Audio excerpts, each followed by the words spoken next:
let's talk about AI, which seems to be the theme around the world now and in business.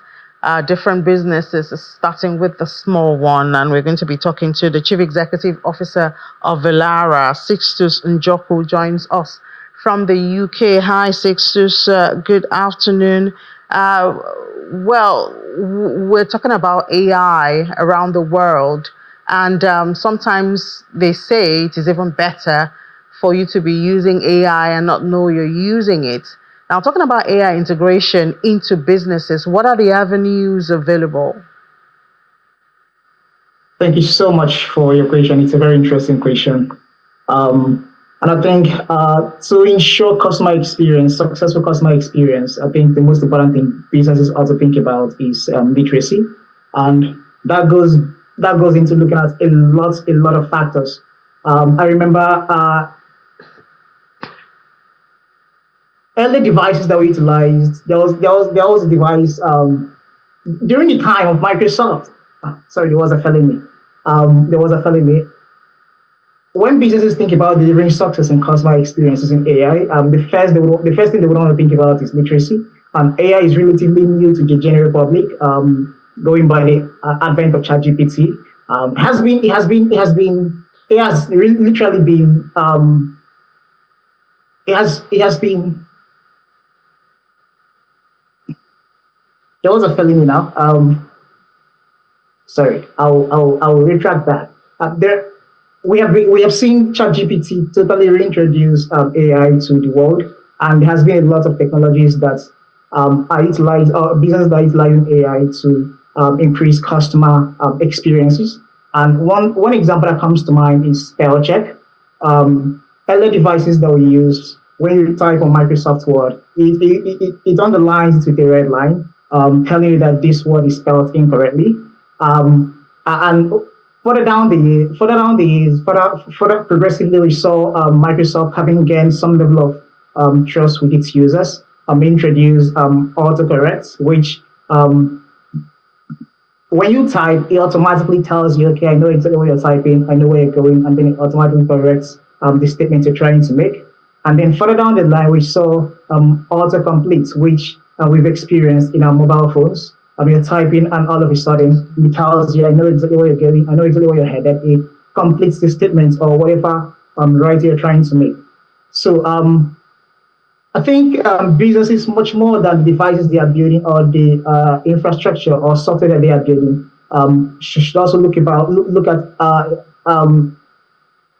sort of educating their users and gaining their trust. Much more than the devices or the application we build.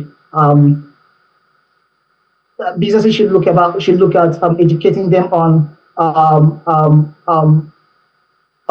lot of things. One, ensuring that utilizing this technology or this application or this software, they are very sure that they will that they will make the decision themselves and not the machine. And it goes into considering a lot of things, a lot of factors. One being that you have to be very sure. You have to ensure that the model that you're using in your device or your application, you have to establish that trust so that um, the content you're generating, is or has a certain level of accuracy. The model that you have utilized in your software or you've trained, you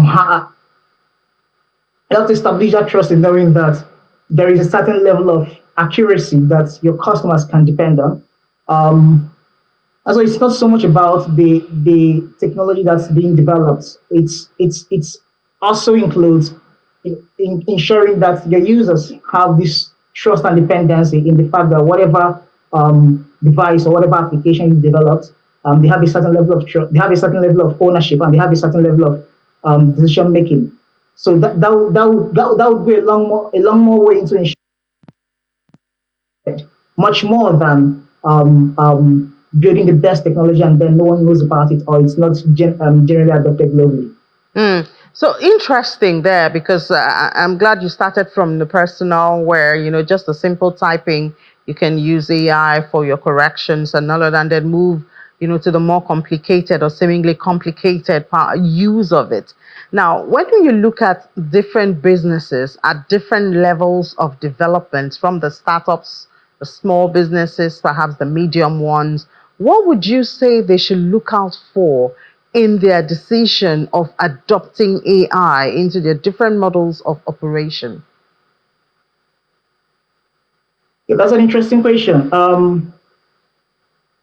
There is a huge resistance to AI, and that's because of some of the regulation that's really guiding some of these industries. Take, for instance, healthcare and finance. And what we're doing in the UK is to ensure that you have a certain level of advantage. I think it's much more important for small businesses to be in the details, to understand exactly the problems that they're trying to solve, and to ensure that resistance is totally eliminated, even though progressively. And one of such areas is legal tech, the legal industry, and healthcare.